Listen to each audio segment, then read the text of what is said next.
Բաղորդույց ասել են դեր չեն ասել, ասել են ազգային ժողովի դիմաց հայ և ռուս ժողովուրդների բարեկամության մասով ակցիա է իսպան։ Իհարկե, և ով հայ ռուս բարեկամությանը դեմ է։ Во имя какого партнерства и мира? Умер.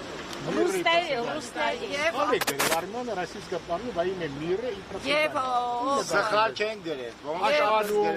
Եվ ով հայ-ռուսական դարավոր ժողովուրդների բարեկամությանը դեմ է, նա թուրքական օրակարգ է թելադրում մեր ժողովրդին, որովհետև հայ-ռուսական բարեկամությունը տարիների պատմություն ունի, ճիշտ է, այստեղ Սորոսի վաստակները, այստեղ իրենց մայրենին ծախողները հայրենիք են կծախեն, այստեղ իրենց մայրենին ծախողները, Սորոսի վաստակները հայրենիք շատ հեշտությամբ կծախեն, բայց հայ և ռուս ժողովուրդների բարեկամությունը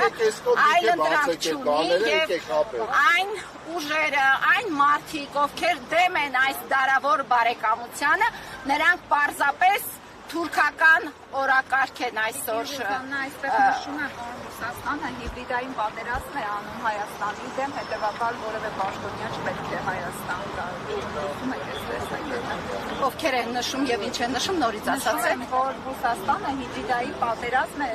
անում Հայաստանի դեմ, դաշնակից չէ, հետևաբար նրա որևէ պաշտոնյա չպետք է։ Ես ասացի, նրանք ովքեր այդպիսի նշումներ են անում, նրանք ովքեր հայ-ռուսական դարավոր բարեկամության հիմքերը փորձում են խարխլել, նրանք ոչ ավել, ոչ պակաս թուրքեր են և Հայաստանում թելադրում են թուրքական, ադրբեջանական օրակարգ։ Դե իրենք հիմնավորում են, որ 2022 թվականին Ռուսաստանը չի աջակցել Հայաստանի, Արցախի հանձնման գործում մեղադրում են Ռուսաստանի, որ խաղաղապահները։ Ես չգիտեմ,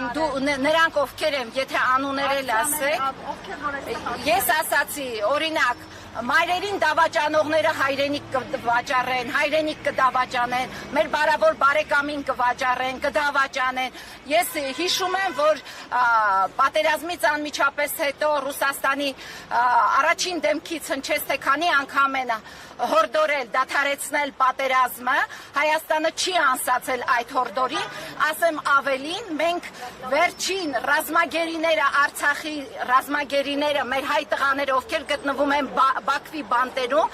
վերջին անգամ Հայաստան են մտել, երբ որ ռուս խաղաղապահները այնտեղ են եղել։ Ռուս խաղաղապահների դուրս գալուց հետո մեկ ռազմագերի Հայաստան չի վերադարձել։ Սա ինչի մասին է խոսում։ Տիկին Ռուզաննա, այստեղ նոր քիչ առաջ ձեզ մեղադրում էին, որ դուք ասում եք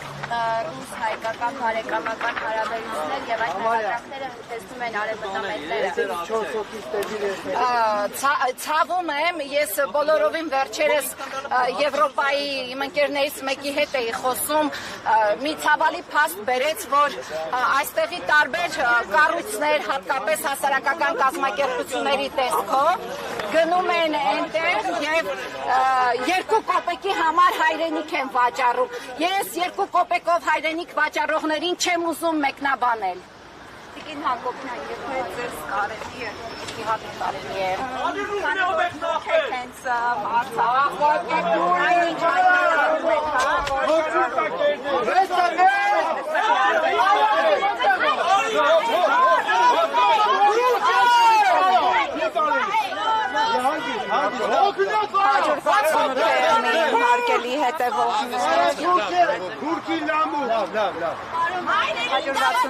հարգելի հետևողներ, ես հիշեցնեմ, որ իրավիճակը ազգային ժողովի մոտ լարվեց, քանի որ այստեղ